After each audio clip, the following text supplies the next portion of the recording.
Assalamualaikum warahmatullahi wabarakatuh. Saya Nadila Malika Arista dengan NIM 3220202021 dari Fakultas Keguruan dan Ilmu Pendidikan Prodi Administrasi Pendidikan. Kali ini saya akan menjelaskan materi dari tahapan dan penanggulangan pelanggaran disiplin. Materi pertama adalah tahap pemeliharaan disiplin. Memelihara disiplin adalah suatu proses. Dari proses tersebut terdirilah serangkaian tahapan yang harus diperhatikan oleh para penegak disiplin. Hal pertama yang harus dilakukan adalah tahap pencegahan. Hal-hal yang perlu diperhatikan dalam tahap ini adalah penciptaan suasana kelas, ketepatan perencanaan, dan juga instruksional. Merencanakan pengajaran dan mengajar peserta didik yang penuh variatif dengan hal-hal aktual dengan topik yang relevan sangatlah membantu tumbuhnya belajar aktif dan percaya diri terhadap siswa. Yang kedua adalah pemeliharaan. Pemeliharaan perilaku ini biasanya dilakukan dengan langkah-langkah memulai dan dengan saling berkenalan secara tepat, informasikan gambaran umum. Yang ketiga adalah informasikan harapan-harapan akademis dengan kebijakan dan penilaian secara rasional. Yang keempat adalah beri kesempatan peserta didik untuk menyatakan harapan-harapan mereka dengan kemungkinan yang saling menguntungkan. Tahap yang ketiga adalah campur tangan atau intervensi. Campur tangan atau usaha guru untuk menyetop perilaku tidak pantas dari peserta didik diperlukan bila teknik-teknik sebelumnya tidak berhasil. Sebagai seorang guru, hendaknya memerlukan keahlian dalam langkah-langkah intervensi seperti bertanya, menatap peserta didik, mendekati peserta didik, memberi isyarat tangan atau kepala agar peserta didik tidak berperilaku tidak pantas. Tahap yang keempat adalah pengaturan, yang bertujuan untuk mengurangi kesalahan pelaksanaan pengembangan kecakapan peserta didik. Materi yang kedua adalah jenis gangguan dan cara penanggulangan gangguan disiplin. Menurut Hollingsworth dan Huller, jenis gangguan terdiri dari gangguan percakapan, gangguan melempar catatan, gangguan kebebasan yang berlebihan di antara siswa, gangguan permusuhan antara peserta didik atau kelompok, gangguan menyontek, gangguan pengaduan, gangguan tabiat marah, gangguan penolakan pemohonan guru, gangguan perpindahan situasi.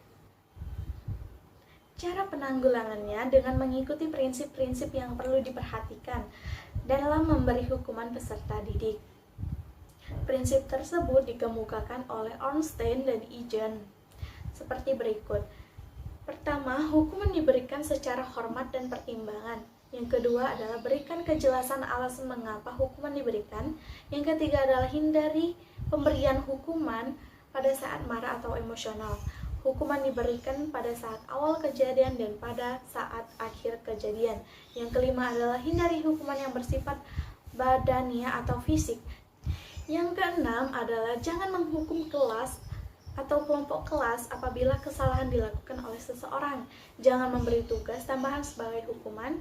Yakini bahwa hukuman sesuai dengan kesalahan. Yang kesembilan adalah pelajari tipe hukuman yang diizinkan sekolah. Jangan menggunakan standar hukuman ganda, jangan menendam, konsisten dengan pemberian hukuman, jangan memberi hukuman berdasar selera. Jenis hukuman-hukuman lainnya yang dapat kita lakukan adalah pengurangan skor atau penurunan peringkat. Yang kedua adalah pengurangan hak, yang ketiga adalah hukuman berupa denda, yang keempat adalah pemberian celaan, yang kelima adalah penahanan sesudah sekolah. Materi yang ketiga adalah kebiasaan hidup tertib. Pembiasaan dengan disiplin di sekolah mempunyai pengaruh yang positif bagi kehidupan siswa di masa yang datang. Akan tetapi bila aturan ini dirasakan sebagai sesuatu yang memang seharusnya dipatuhi secara sadar untuk kebaikan sendiri dalam kebaikan bersama, maka kelamaan akan menjadi kebiasaan yang baik menuju ke arah disiplin diri sendiri. Hal-hal tersebut akan tumbuh jika guru bersikap hangat dalam membina sikap persahabatan dengan semua siswa, menghargai mereka dan menerima mereka dengan berbagai keterbatasan. Guru bersikap adil sehingga mereka merasa diperlakukan sama tanpa tumbuh rasa dianaktirikan atau disisihkan. Guru bersikap objektif terhadap kesalahan siswa dengan melakukan sanksi sesuai dengan tata tertib bila siswa melanggar disiplin yang telah disetujui bersama. Guru tidak menuntut para siswa untuk mengikuti aturan-aturan yang di luar kemampuan siswa. Guru tidak menghukum siswa di depan teman-temannya sehingga mengakibatkan mereka merasa kehilangan muka. Sikap guru yang demokratis merupakan kondisi bagi terbinanya kebiasaan berlaku tertib. Sikap ini akan memberikan kesempatan kepada siswa untuk ikut terlibat dalam menegakkan disiplin sekolah, ikut bertanggung jawab, dan ikut mempertahankan aturan yang telah dipikirkan dan ditetapkan bersama. Tentunya dalam hal ini dibutuhkan kerjasama yang baik dengan orang tua di rumah agar kebiasaan disiplin yang baik di sekolah tunjang oleh kebiasaan yang baik di rumah dan sebaliknya.